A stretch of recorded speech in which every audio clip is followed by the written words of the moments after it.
This is Ad Infinitum.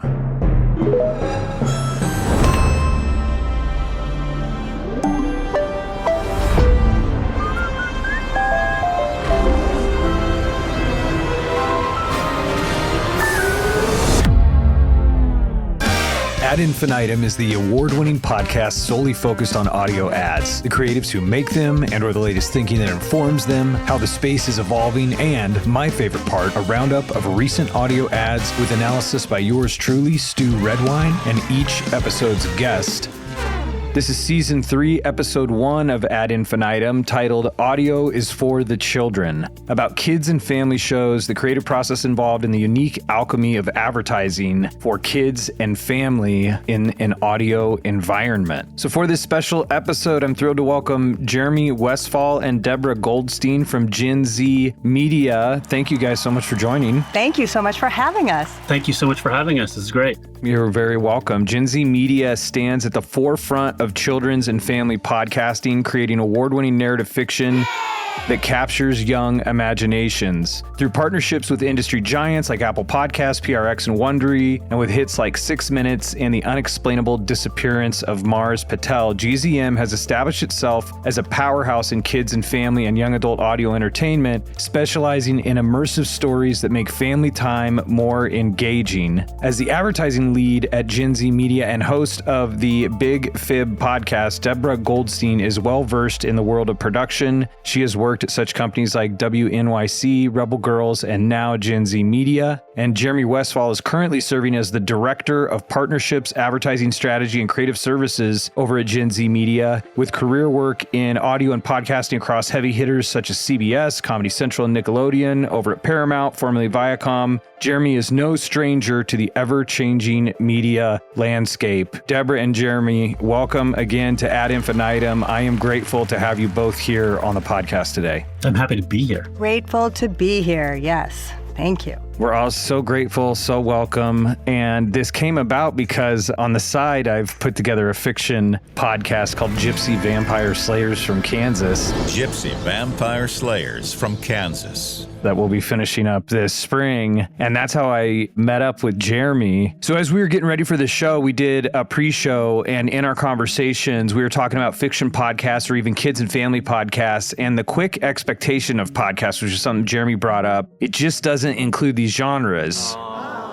And that is something that I see come up time and time again. It's wild that in podcasting, it still feels like something that's somewhat on the outside, but if like you've gotten into it, you're really into it. But it's all spoken word, and really it's all storytelling. That's what's going on with our favorite hosts when we're leaning in and listening. It's the stories that they tell. It's the spinning of a yarn using the theater of the mind, regardless of how you categorize it. And that's like when we were leading up to this show, some of what was kind of challenging was like looking at advertisers in Magellan. You've got kids and family, you've got fiction, like there's some crossover. Why do you guys think that that is when it comes in particular to fiction in podcasting? Why it's still a bit of an undiscovered country? My opinion is that it's difficult to really put your finger on from an advertiser point of view. Podcasting can be viewed as talking heads, people talking to each other, or it could be viewed as audio documentaries, or it could be news stories like This American Life. But scripted audio or audio drama is still relatively newish. I mean, people know about it. People know about it because there's been huge hits. There's been a bunch of shows that have been turned into HBO series, but people aren't listening en masse as much as the regular stuff. You know, just like people aren't watching TV show game shows as much as other shows. But we have this fantastic corner of podcasting that isn't taken over, isn't super commercialized, that we're hitting home runs over and over again. With younger audience scripted fiction, with game shows, with young adult scripted fiction, GZM shows is just really cornering the market for this particular audience type. And people aren't catching on yet. It's growing, but with all things that are great, sometimes it just takes time.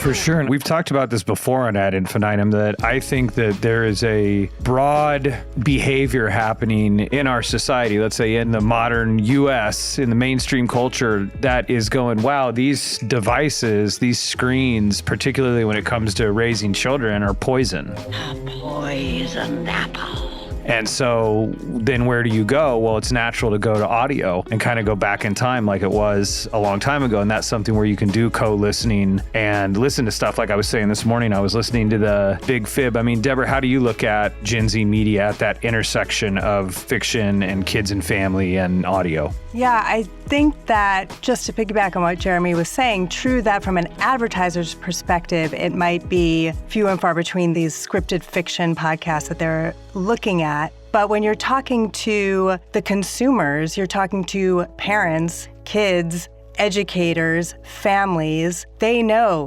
know of these shows because of that very reason, Stu, that we're looking for content that our kids can listen to when they're in the car, going to school and back, going to activities and back, in the classroom, where you can actually use scripted fiction to supplement curricula and shows that everyone can listen to together. That's what Disney used to be when we had one television and we all would gather around the TV, and we knew that I'm dating myself here, but once upon a time, children in my generation, we would pop the popcorn and watch the movie of the week on Disney and all gather around. We all knew that that was a place that we could watch together. And I think that's the challenge, is that all of our consumption of media is so individualized these days, but where there is an opportunity for co-listening in the car or at home when we're listening on speaker all together, we need an alternative to screens, and that's where audio comes in loud and clear,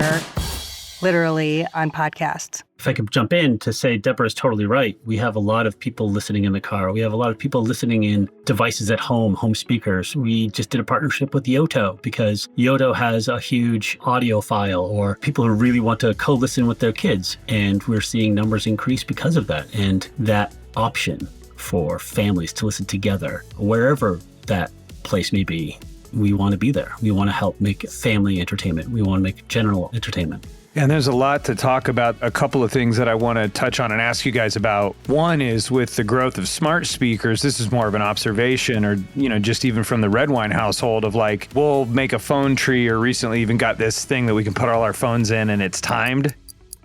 So they're locked up. And I'm like, get that, break glass in case of emergency. But we're doing more with that, with like disciplined time of like, if it's good for the gander, it's good for the goose. None of us are on our phones. Well, the smart speaker's still right there. And I'm thinking for anybody that's experiencing these same things where it's like, oh, this thing is gross. Since smart speaker sales have gone up, it's easy then to ask it to play something, or even on your television, you can listen to something. I think a couple of things I want to ask about is, as podcasting is becoming more video, how do you guys look at, well, we want to turn our programming into video so it has a video component, or you're like, no, we stay in audio, we want to keep it as an audio program? I mean, how do you think about that with the drive towards, with Spotify and YouTube having the video component when it comes to podcasting? Deborah and I were actually talking about this earlier. We really want to pay attention to our audience and serve our audience wherever they are. GCM Shows has got a YouTube page with lots of the shows, and it's been up there for a very long time. And that super serves a lot of the younger audiences that are on YouTube all the time. But it also helps another part of our audience, which is like the educators and teachers who use that YouTube page in their classrooms with their lesson plans that we helped create on the website that we made, lesson plans for teachers. And so, just like I was saying before, with the home speakers, the smart speakers, we have a huge audience with Alexa speakers. So it's like, we want to make content that's great, and we want to meet the audience where they are. And that means, knowing the audience, knowing how they listen in cars, on Alexa, on YouTube, and make sure that we have a presence there. But ultimately, we make great audio fiction. We make great audio game shows. We make great audio educational shows. And so the content is super important, and being adaptable so that we can be somewhere is important as well. Yeah, we're still audio first, is what you're saying. And so even though kids are accessing our podcasts on YouTube, they're accessing all their podcasts and lots of different types of media on YouTube. YouTube just becomes the destination where they can find their media, be it video or audio. We are not currently in the business of creating video for YouTube. We are creating audio that our users can access through YouTube or wherever they access their shows. That said, oftentimes podcasts are the basis for development to other shows that are specific to video. Disney picked up the streaming rights for the Big Fib, and we developed with Disney, and we developed a show that was the Big Fib, but specifically for video. But it wasn't, we didn't just put the audio on screen. We didn't create animation around the audio. We developed a whole new show for Disney. And I think being authentic to the medium that we're on is pretty important. When there's a Big Fib TV show, it's the Big Fib TV show. When we're making videos for YouTube, they're specific for YouTube. We try to make the thumbnails in a very YouTube way. Some of them are a little animated, but what's important is the story. What's important is the narrative that our CEOs and head writers are writing. And they're really pouring their all into the stories, into the action, to the audio adventure. And we want to try and get that audio adventure anywhere we can. That's most authentic. And you guys are doing a great job. I mean, I'm a big fan of audio first, obviously. This is audio first. There's no video component to Ad Infinitum. And I think there will be a place for that. And I think that these things, all the channels change over time, but we've still got live theater. To be or not to be, that is the question. And I remember since the internet, newspapers are dead. I mean, that one's pretty well done, but there's still stuff in print. So the channels change, but knowing where you're coming from and knowing, why you're making it. And I think something that's interesting from an advertising standpoint, like I was sharing with you guys before, is this was a few years ago, and we would listen to this show, the Stories podcast. And my daughter came up to me one time, my youngest daughter came up to me and she was like, "Hey, do you use ZipRecruiter at work?" Which was funny for a couple reasons, because one, they're a competitor of one of our main clients. So I'm like, what's going on with this? Did they do a psyop on my daughter? And I go, well, why? She goes, well, because they're the smartest way to hire. And then I realized, I was like, yeah, they were advertising in the Stories podcast. And just, you guys know that. That, Jeremy, we were talking in the prep, that there are adults and purchasers in the room listening to your shows. Yes, like we were talking about, we endeavor to make content that is proper for the audience. We make the ads for the people who are the purchasers, the wallet holders, the decision makers. And, we're trying to talk to them because they're co-listening, they're in the room. And we're very conscious of that effort, whether it be having some of the ads have a little bit more of a sort of soundscape to it, music in the background, or just being very upfront with, hey, this show is brought to you by this. Thank you. Thank them. They're really helping us out and they're helping you out. We really try to be upfront and honest and authentic when talking to the audience that matters most. And Deborah, I know you've been in programming for children for quite a while as well. It also comes with constraints that are good constraints. I mean, you're under more scrutiny. Can you talk about that? Absolutely. Well, family, content, co-listening, we have to make sure that our audience trust that whenever they tune in, whether they're listening to our actual content or an ad, that it's going to be safe, that it's not going to offend anybody. So the standards are high. We, having been working with children's content creators for quite some time, we are always thinking of those people who are going to write the letters, right? Whether that, not necessarily putting a stamp on them, but sending the emails and saying, how could you, what were you thinking when, et cetera, et cetera. Yes. How dare you? Shame on you. Exactly. Those voices are in my head. I remember once upon a long time ago, I was working for Nickelodeon in another capacity, but I remember there was someone who wrote a letter about how dare we show a child whose belly button is showing, et cetera, et cetera. And, these are the things that are that are stuck in my head all the time. So we are protecting our audiences, and we really want to consider the most protective denominator of audience, right? We want to make sure that nobody is going to be writing in telling us, shaking their fist and asking us, how dare we? Which means that we have already an audience who trusts us. And that means they trust our voices, they trust the people who are producing the shows, who are hosting the shows, even the characters, the voice actors who are voicing the characters. We've established a trust with them already. And that is something that I know is exceedingly important to brands. And I think that's so interesting in this channel that is not regulated by the FCC. And as it's developed, that's been a thing that's really cool for adult content content. I had a friend of mine once remark on that idea of like adult content, that it's like, it's not mature. Everything we call adult, we should probably call juvenile. It's like, that's what's going on. Like truly adult would be like, The Economist, like grown up. Welcome back to the morning news with Ad Infinitum.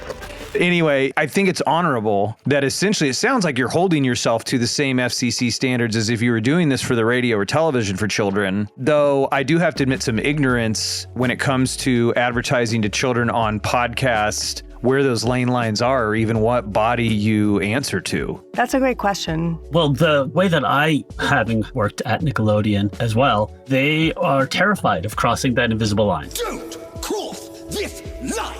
They are so conscientious of everything that's out there. And I brought that mentality with me to GZM shows. And that's why we are incredibly careful with the brand categories for all of the things that are running, both with our own made ads and with the programmatic ads. We also vet each individual brand to make sure that it matches what we need to do. Because what's incredibly important is our audience trust, as well as our brand safety. Because GZM's been around since, 2016, 2018? We're in for the long haul. So we're not going to just sort of make a quick buck and run.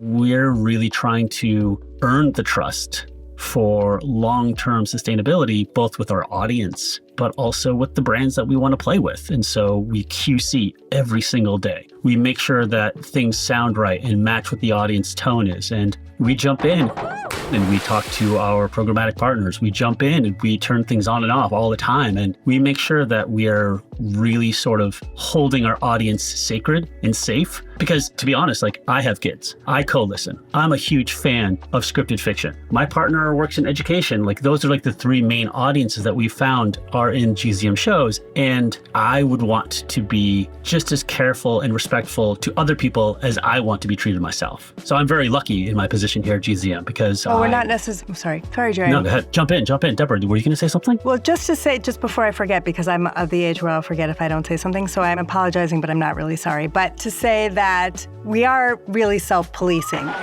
So to answer your question, Stu, I don't even know if we're afraid of any particular organization or body to come and yell at us for doing anything in particular. But the self-policing is actually, I'd say we probably are even more strict than anybody else would be, just because we have that direct connection with our audiences. They email us, they send us voicemail messages, they answer surveys. We are in constant communication with them, and they're going to tell us what they don't like before any governing body does. And therefore, it's almost unnecessary, I think, in our case. That's the way I see it anyway. Deborah's correct. A lot of our audience communicates to us directly through the comments of our shows. They've commented on a lot of the ads that our Voice of Network talks about. And they're like, hey, wait, this person talked about their cat?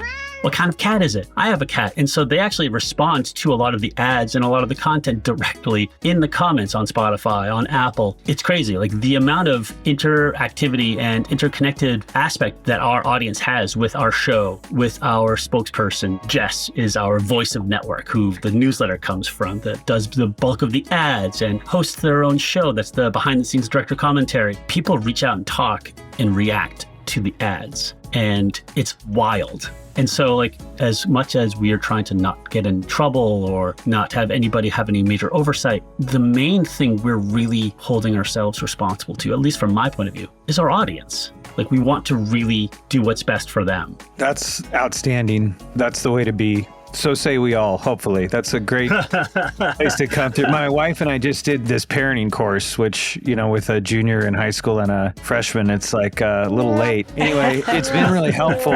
And no, believe me, you've got lots to look forward to, believe me. Yeah, what I liked about it is it had this pyramid, and at the top of it was correcting bad behavior, in the sense of like the pointy end, like that's the last thing. The foundation was relationship.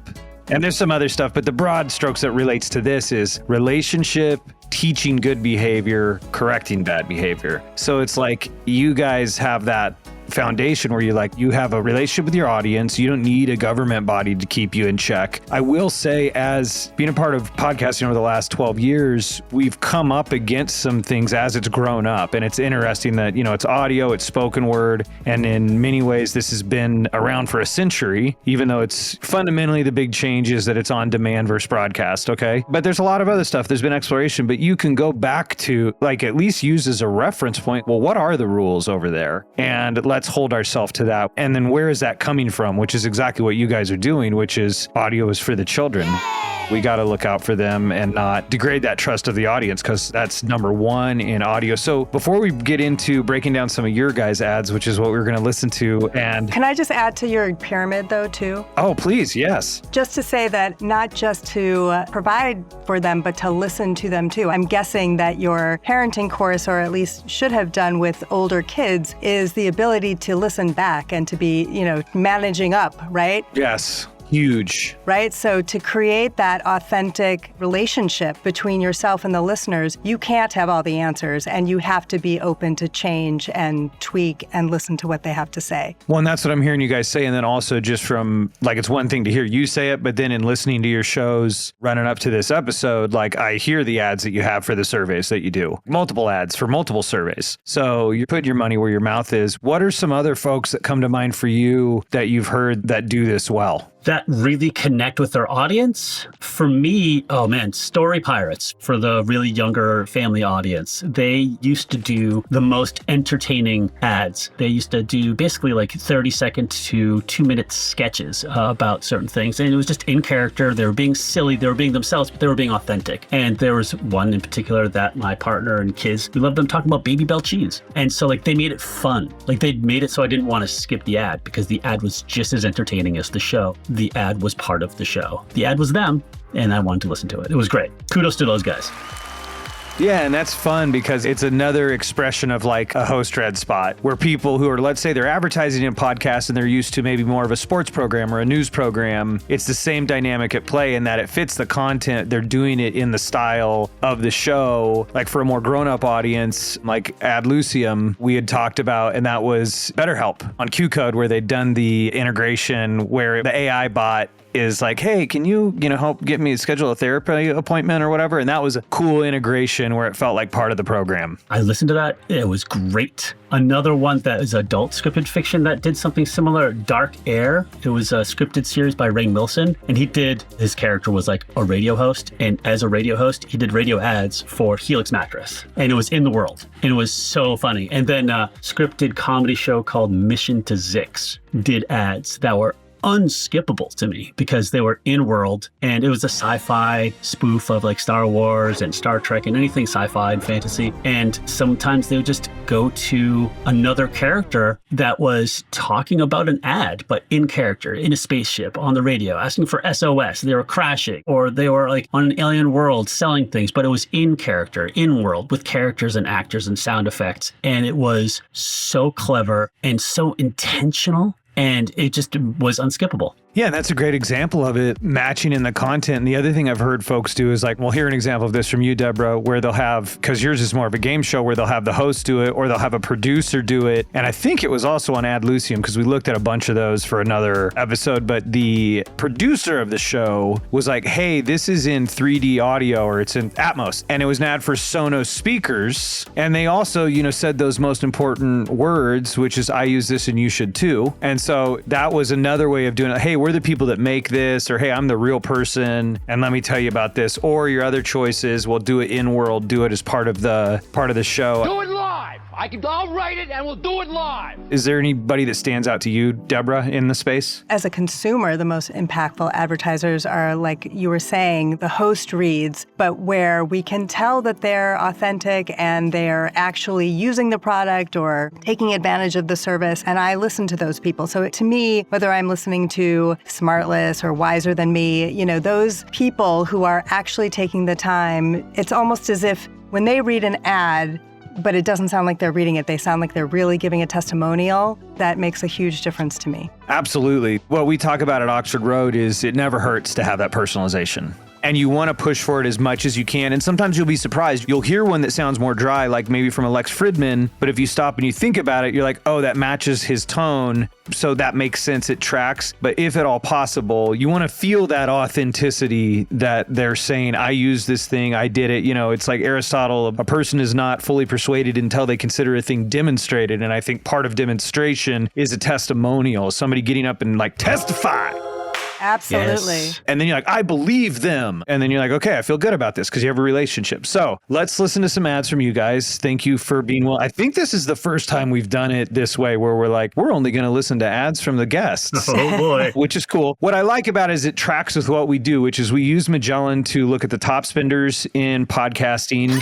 And they look at that each month, and you can take a look at that at magellan.ai/ad infinitum, and also sign up for a free demo of Magellan. Like I said, each month, Magellan AI identifies the top podcast advertisers by spend and changes in spend. And these rankings are based on Magellan's proprietary model, which tracks data from the most downloaded podcasts. And for additional details, including comprehensive flighting, frequency, historical data, and more, you can book a customized demo at magellan.ai/ad infinitum. If I could jump in and say, I've done the free tutorial through Magellan AI, and they are fantastic. Like the information they gave, the tutorial they had, they were the nicest guys in the world. So it really is worth giving it a try. So you're saying I use this and you should too? I am definitely saying that. There, we just did it. This episode is sponsored by Magellan, yeah. That is one thing we take seriously. And I thought this is the perfect time for me to jump in and say, like, yeah, I've done this. Like, they are super nice. I am emphatically saying, like, it is a really great tutorial. It's a really great service. And I learned a lot in doing it. So, yeah, no, it was worth my time. There we go. Look, we just put it into practice. See, theorem practicum together. I love this. Okay, so the three top spenders, I should say 1, 2, and 3 from, this is November. We're recording this in early January. It always looks back like a month, and so I don't think December numbers have been released yet. So we're looking at November. BetterHelp, 8.6 million in November. Amazon, 7.9 million. T-Mobile, 6.4. A couple things to call out. What's interesting to me is BetterHelp is BetterHelp. 8.6 million, all for BetterHelp. Amazon, that 7.9 is sliced about 4 or 5 different ways, but there's the main aspects of Amazon that are spending in there, but you're looking at Amazon Prime, you're looking at Whole Foods, you're looking at Audible. So there's a few different things, but nevertheless, it's all Amazon. And the whole last episode was about that. And then T-Mobile is also Mint Mobile. So you've got T-Mobile and Mint Mobile, 6.4 million. So lots of money being spent by these advertisers, and they're top spenders in the space. And so, you know, they're going to go to shows that work and to networks that work. So all 3 of them are represented on GZM. So 3 of the top spenders are on your guys' shows. And I've got a BetterHelp ad from 6 minutes, which is the big one for anybody that's listening with GZM, like start out with 6 minutes. It's the one that put them on the map. And then Mint Mobile is on the Big Fib, which is the show that's hosted by Deborah. And then it's Amazon Prime of the Amazon Kingdom, the one Amazon to rule them all, from Earth Rangers. And then the 4th one I actually wanted to include in here to talk about, and we'll do it last, is Gen Z Media Listener Survey, which is cool that already came up because I noticed so many of those in your guys' shows with that feedback loop, which also, this is nice. You guys like say what you mean and mean what you say. And that one's from another heavy hitter on GZM's network, which is the Unexplainable Disappearance of Mars, Patel. So with no further ado, let's get into this part, and we're going to listen to BetterHelp on 6 minutes. This is an ad from BetterHelp. This holiday season, do something for a special person in your life. You. Give yourself the gift of better mental health. BetterHelp Online Therapy connects you with a qualified therapist via phone, video, or live chat. It's convenient and affordable and can be done from the comfort of your own home. Having someone to talk to is truly a gift, especially during the holidays. Visit BetterHelp.com to learn more and save 10% off your first month. That's BetterHelp, HELP.com. So that's the first ad. Deborah, what do you give that? For audio persuasion, 1 out of 10, what do you give it? From audio persuasion, many different aspects I want to cover, but in general, I'm going to give it a solid 7, even though I have my commentary to go with it. It's sort of like a blind date that someone hooked you up because you're good on paper, but there's maybe not that much chemistry. You know what I mean? Like on paper, like you check all the boxes, but actually you're just not feeling it. Yes. Right? So I'm not going to fault the ad for being bad at anything. I'm just going to say there was a lot of opportunity for improvement, right? So it was clearly to me a pretty generic ad that could run anywhere, but checked a lot of boxes. You know, it was specific to a particular season. It tells you what the USPs are, right? It's convenient, it's affordable, there's an offer, which is great. I personally love the fact, you know, hats off to the media buyers for identifying the need for mental health care amongst parents and parents who are gifting everybody else, like spouses and kids and teachers, but don't necessarily think of themselves. So I think that's great. I don't know if that was purposeful, but that's how I looked at it. So that was really useful. But I'm not exactly sure why it started with this is an ad from BetterHelp, because very shortly afterwards you hear that it's from BetterHelp, but okay. So there's not any music, there's nothing really to connect it to the tone of the show necessarily, but it's a solid ad. All right, so a solid 7. Okay, we'll take it. Jeremy, what do you think? In regards to audio persuasion, I wasn't persuaded to get a BetterHelp subscription. So I have to be very honest. I would say more of a 5 or a 6. I'm going to give it a 5.5 then. 5.5 on the Richter scale. Okay. So it was more of a reminder. You know, it's like, hey, this is what happens. This is what you can do, which is, again, great. It's great to have sort of a brand solidifying moment to bring brand affinity higher. But it didn't drive me. It didn't connect with me. It was a great reminder. It was like, oh, good. It was a nice public service announcement. Mental health is serious. Pay attention to it. But it didn't drive me or inspire me to really go after BetterHelp. It was great affirmation, but not inspiration.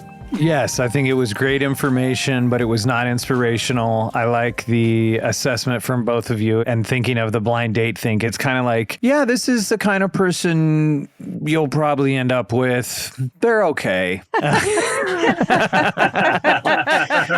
So 7 and a 5.5 on an Audiolytics scale. So our target for all in-market creative is a 90%, and this got a 75%. And for a lot of the same reasons, like addresses a relevant issue, mental health during the holidays, but lacks strong, unique positioning. It could enhance trust further and needs just a little bit more clarity, and every word needs to count. It's lacking from a substantiation standpoint, and I think that's related to what you're saying, Jeremy, is like, this is a nice reminder ad made by somebody who's pretty confident you know what BetterHelp is and is just putting some direct mail in your mailbox. You've got mail. It's like it's another line in the water, but the bait on the end of that line isn't engaging.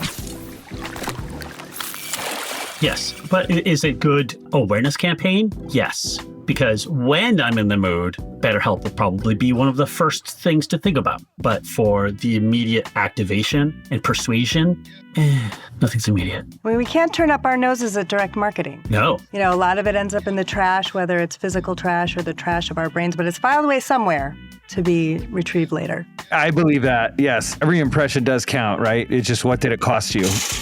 And then did you make the most of your opportunity to make a memory at that time? And that's where I think we're all in agreement, and why this one's a 75, 5.5, a 7 is there's nothing to remark about, but knowing the way the human mind works, and even in that listening state, is it bait on the end of a line that one fish might grab? Yeah, it is. And I will say that this was an ad that we didn't produce. This was an ad that was given to us through one of our programmatic partners. So I think it did what it was supposed to do. So that's interesting. How do you think about that when it comes to the breaks in those ads? Like, we talked so much about the QC process. Though you're not controlling the creative itself, are you still all vetting everything that's running on the GZM network? Oh, yes, absolutely. We, QC every morning, and sometimes multiple times with multiple people. But we also, the creative itself is really leaning into creating cliffhangers. And then having that mental break, that tension break where an ad can go. It really leads you and then gives you something to just to give a break and then back into the action.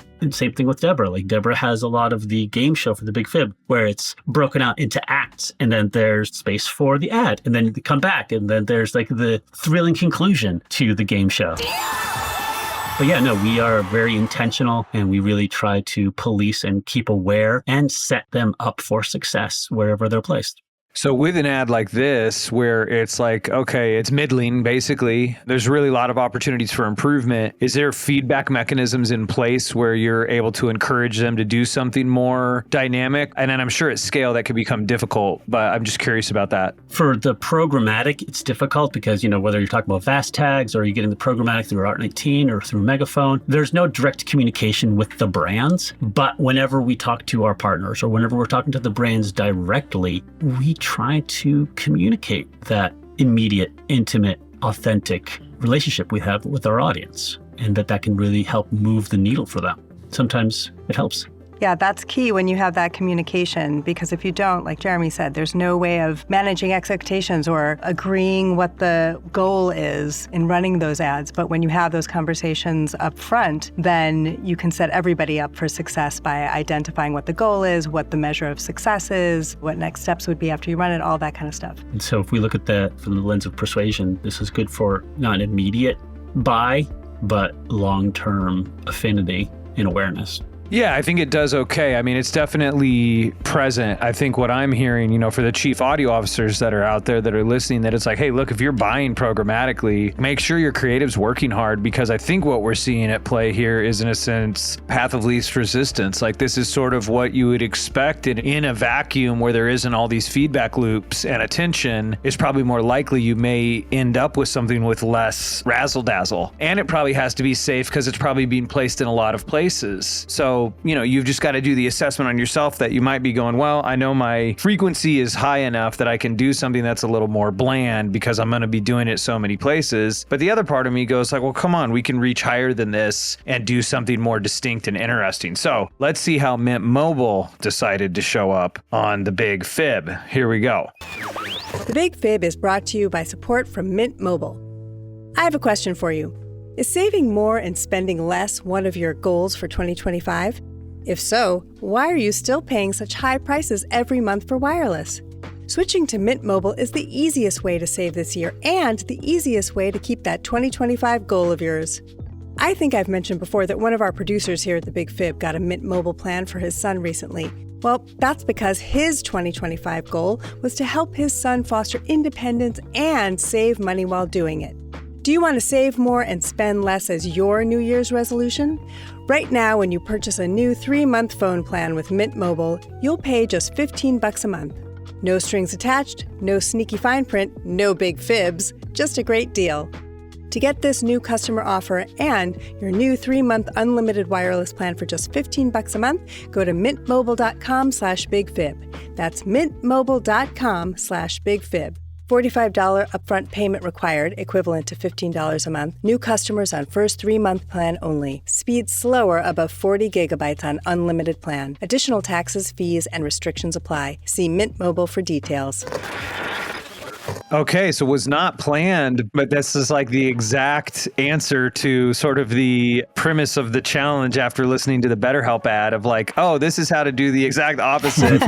So stuff that I liked about it, just as a listener before I talk about Audiolytics, was the music had a nice feel to it, doesn't feel intrusive. Big Fib is sort of a rip-roaring, can be a lot of fun as a show, but this felt like appropriate for the ad break segment. So that felt right to me. And then I really like that you read it as the host all the way through. You talked about a real story. Even though you weren't able to talk about it, you were able to talk about one from somebody, a producer, the producer's son. And then I also really like that you read the disclaimer. That's something that we've pushed for a lot as well, because I have like a private theory that I think that actually increases credibility when the actual person keeps reading the terms and conditions as opposed to passing it off to another voice of like, you do the dirty work. Yeah. So it's like you rolled up your sleeves and did the dirty work yourself. Also makes for an easier recording session because you can just go straight through it. And then from an Audiolytics standpoint, this one graded a lot higher. I think it was the top rated one for it was 84%. Wow, that's great.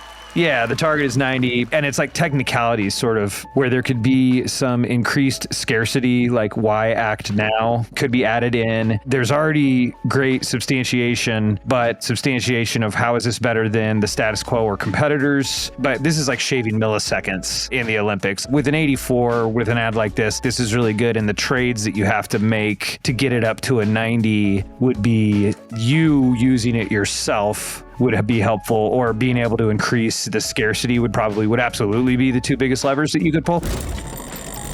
But where it's at, like, this is solid. So that's where we come down on it. How do you grade your own? Actually, but we'll have Deborah grade her own homework less. Yeah, I feel like I should recuse myself. So yeah, we'll hear what Jeremy has to say. What do you rate this at? I could be impartial, and I was going to give myself 7 or 8. 7.5. The music was fine. It wasn't intrusive. It was relaxing, but it was also engaging. I liked the opener, and this is hard for me to rate because I'm the one who wrote this copy. You know, I got the talking points. You did a great job, Jeremy.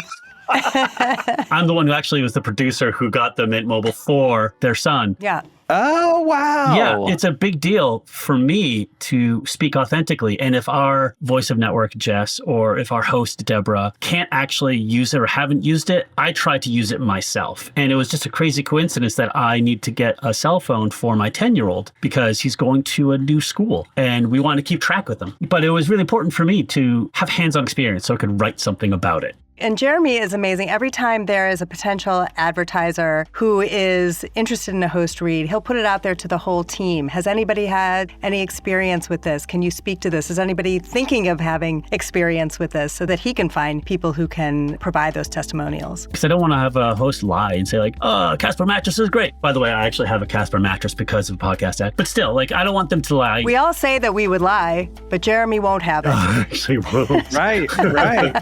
But one thing we've done is I try to get products to sample myself. And so I've bought HelloFresh, I've bought Crunch Labs for my son, I've bought T-Mobile for my son, and I've done a lot of products myself because it matters that I'm speaking authentically from a customer's point of view, you know, with like the login, the promo code. I want to make sure it's all working. And I want to make sure that people have a good experience. I want to make sure that we're speaking to the things that actually matter from the point of view of a co-listening parent, from the point of view of an educator with my partner, from the point of view of like my kids, like what do they think? And so, yeah, I try and put that in. And all of that to me is the stuff that makes audio work.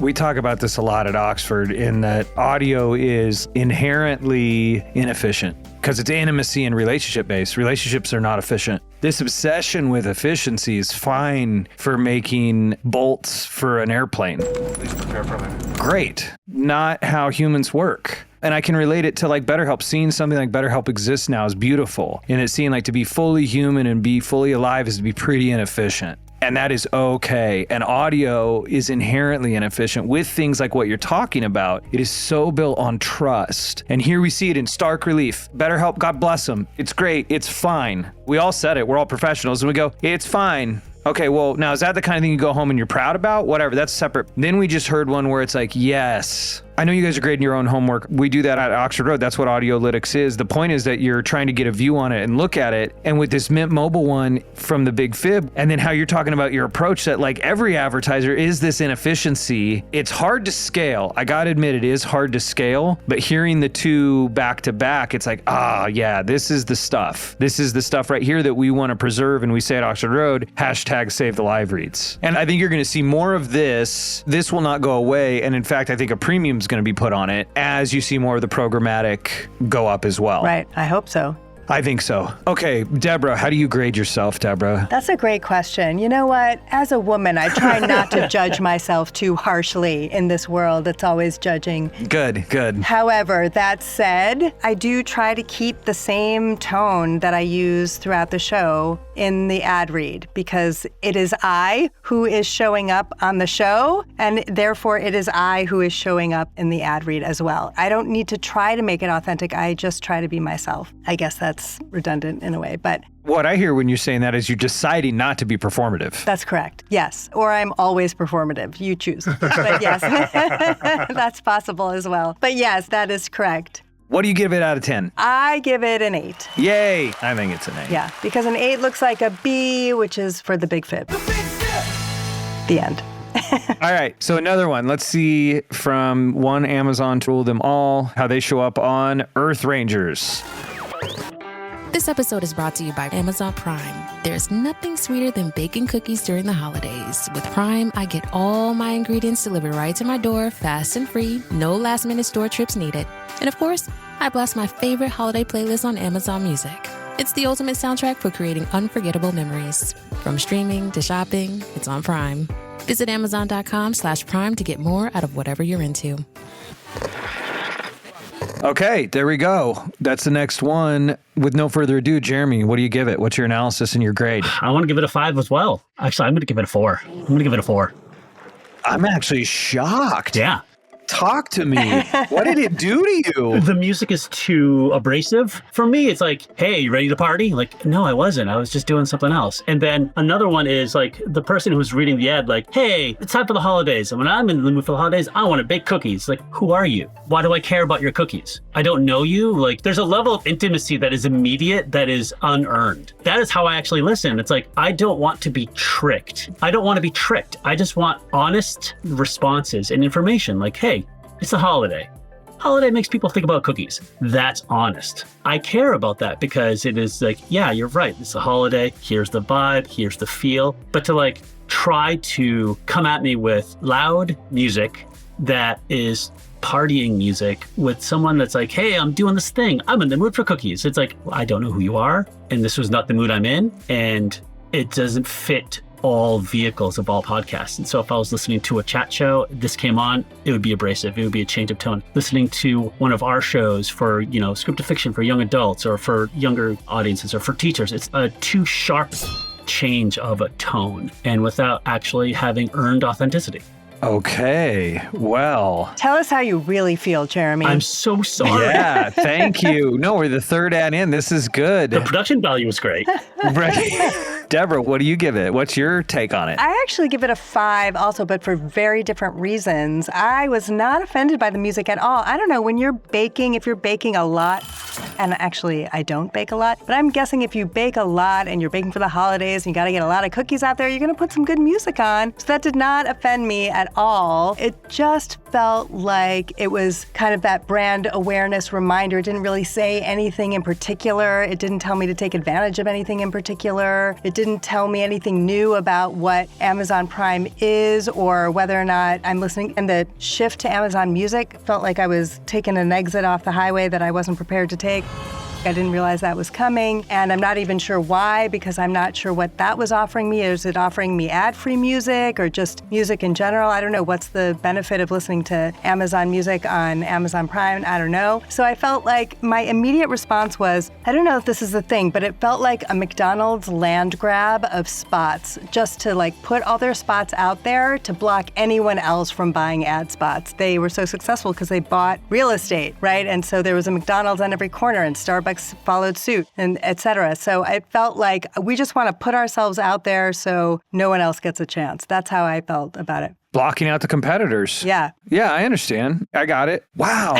I really love the holidays. So, I'll give you the audiolytics score. The Stew Redwine score, I'm like sucked right in. I want to bake those cookies and I want to put on a Christmas sweater. Chestnuts roasting on an open fire. That wasn't holiday music. Well, I was pulled into this scene. I'm like, yeah, hey, what are we listening to? I'm also like, I love music. Yeah, I was fine with that. But it's great to get your points of view. And it reminds me of a story that a researcher that we worked with told us, where they'd done a bunch of research for, it was something like ABC or something like that. It doesn't really matter. And they're sharing with them about the demographic of their customer. And they go, well, like one of the main things is they shop at Walmart. And one of the executives stood up.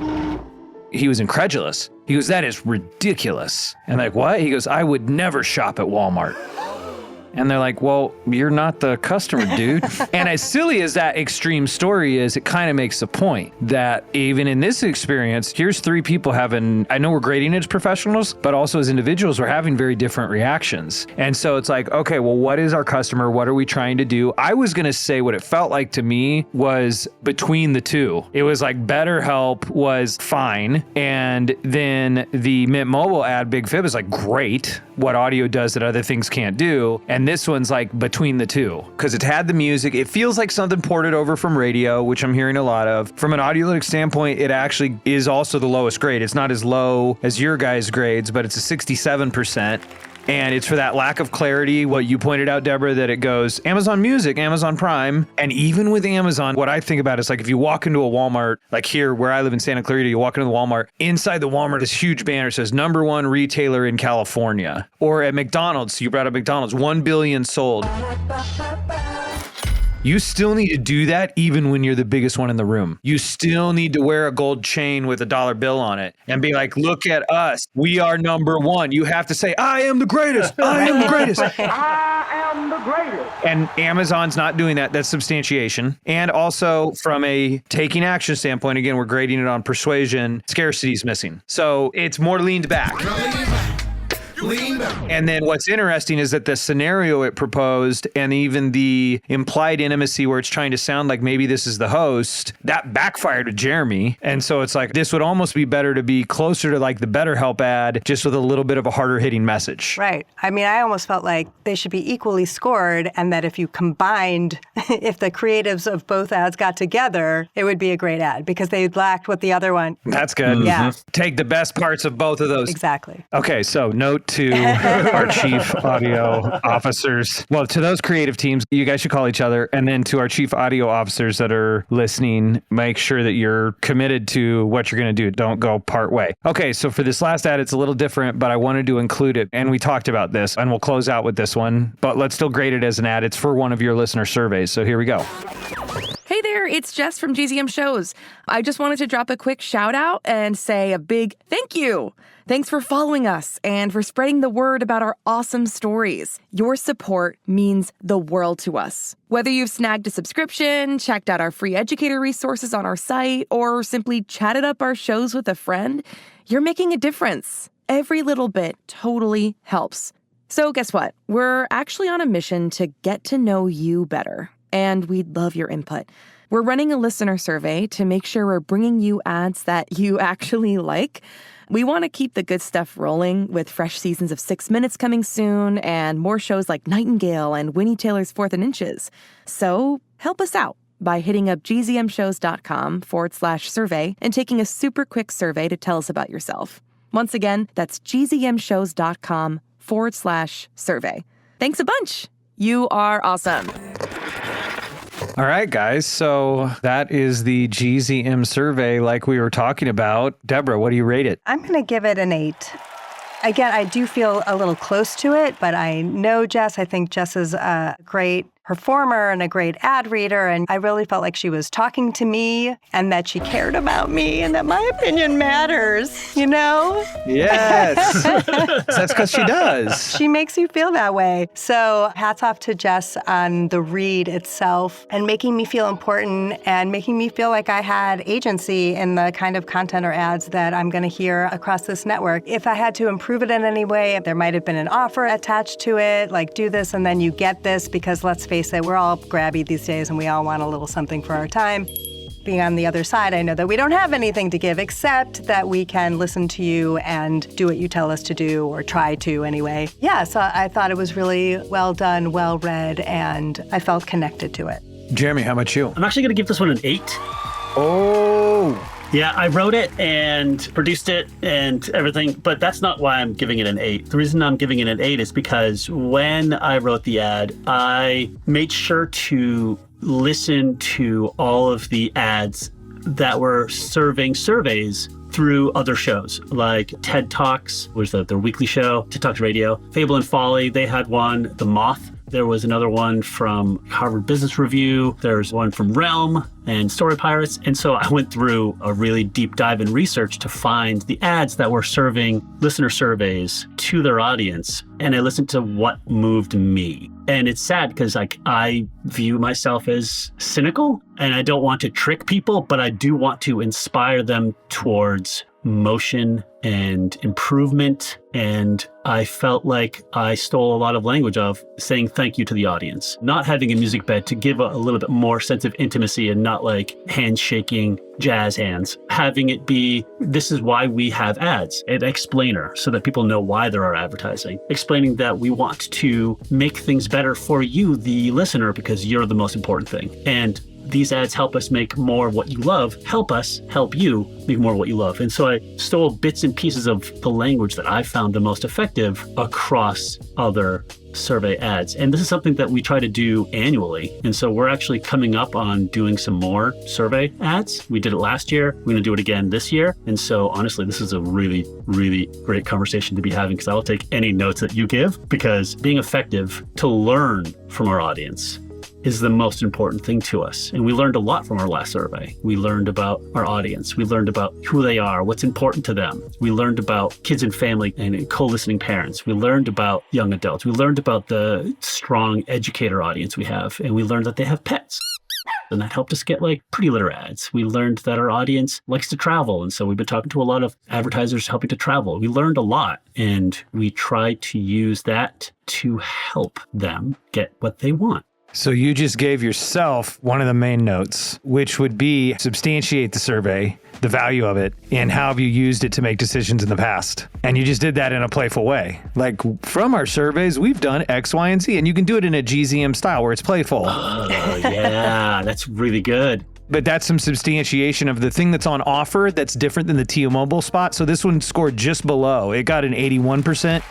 Mint Mobile got an 84%, and it said it's missing the scarcity, which we all identified at the end, which is like, why? Why would I do this? Why act now? And sometimes that's a trade you just have to make. You just can't do that. And in fact, for some of our advertisers, our target audiolytics score isn't a 90. For them, based on all of their goals and performance, it's like, let's say one I'm thinking of, it's at 72, because we've adjusted based on how we're measuring success, how long we have to get there, that's a better target for them to try to hit. Right. You're grading on a curve. Yes, but like a 90 is for you want people acting right now when they hear this spot. You got to keep that in mind. So that's where, like, yeah, it doesn't give you this really compelling reason to act. And then the other thing is it's missing the piece that you had in your Mint Mobile spot, which was I use this and you should too. Right. So it's like, what did we do? Which in this circumstance, the way you would do that is we've done this in the past, and that's why we made this show and why we made this decision. And so those are my notes. Good notes. So our final roundup on the grades is essentially we had like a bucket of winners and a bucket of losers. And it's interesting. The Amazon and the BetterHelp spots both were combined. They're right in there at a 5. You know, it was a 7, a 5.5, a 5 and a 4, 67 and 75%. So, you know, they were okay. Solid meh. Solid meh. They weren't as sharp and crisp as they could be. And that's just for anybody listening, chief audio officers listening, like that's the secret to this stuff. It's a secret to life, getting another view on yourself so you can just be honest about it. So listen to it and either make it hit harder or you may be okay with it, but just accept that that is where it's at. And then Mint Mobile and the survey both were the magic of audio. It's the inefficient magic of this is a real person talking about it and giving that endorsement. You know, George Carlin's got his 7 dirty words. All I could think of was To me, the 7 beautiful words are I use this and you should too. Like those are the words to look out for. And that's the only thing, like I said, that's on the survey one is like, well, what did we do with it last time? That could be added in there. But for our chief audio officers listening, as they're looking at kids and family, you know, like let's make it specific. What are your top recommendations for people who are responsible for making ad dollars work in audio? What are your recommendations when they look at the kids and family genre in podcast? Jeremy, we'll start with you. Okay. Well, I think you really pointed it out. Get in touch with the folks who are making the shows and who are taking the work to reach out and understand their audience to really make effective audio. When we did the one for Mint Mobile, I talked to the reps and I found out what we could and couldn't do, found out what their ultimate goal was. I was able to share a little bit of information about our audience, and I hold the audience sacred, and I really wanted to speak to them about that. And Deborah really wanted to speak to them about that as well. So whenever we have the opportunity to, yes, it's more work. Yes, it's hard to reach out to a lot of people, but it's work that's worth it. It really is. Like you make such a great product. You make such a great demand. What did you say? You wanted to grade things on effectiveness and urgency. Like what would make people want to do it now? That's going to help make people want to engage and react to you immediately. So yeah, getting in touch with folks like Deborah and me, getting in touch directly with us to make those specific, authentic and unique ads, whether they're soundscaped or with music or 7 wonderful words. I use this and you should too, and have it be authentic. I use Mint Mobile. I use other things, and those real moments, if they could be transferred through trust to the audience, they are incredibly effective and memorable. What I'm hearing you say is lean into the inefficiency, pick up the phone. Yes.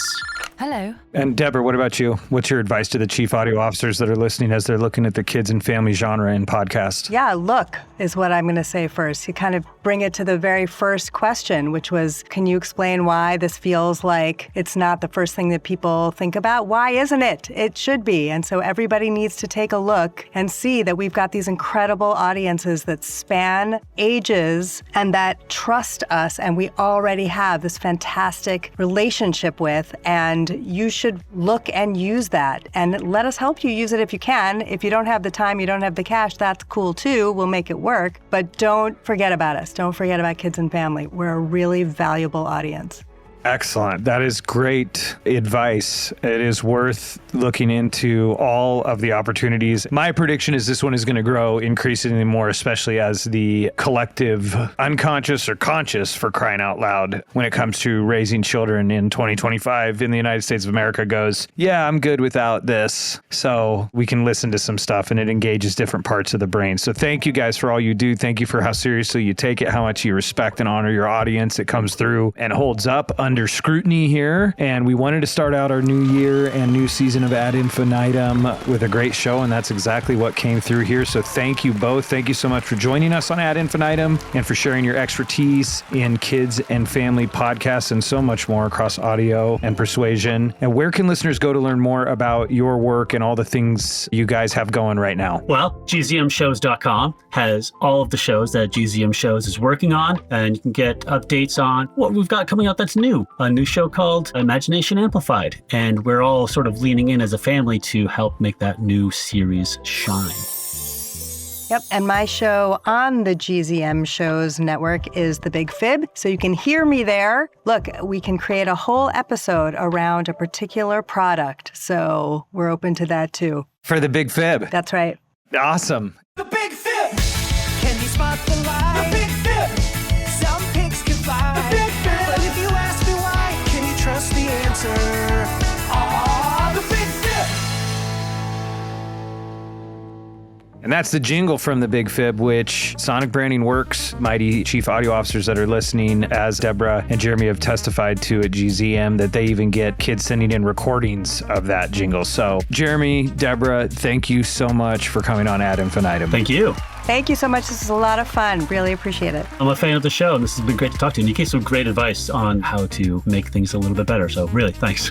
Well, maybe we'll do it again sometime. To our listeners, if you enjoyed today's episode, we'd love for you to show us some love with an honest 5-star review. And if there's a specific genre of podcasting, an audio ad, or a jingle that's stuck in your head you'd like us to take a look at or do an episode about, drop me a note at stew@oxfordroad.com. And until next time, keep pushing the boundaries of sound and remember to have fun making the ads work.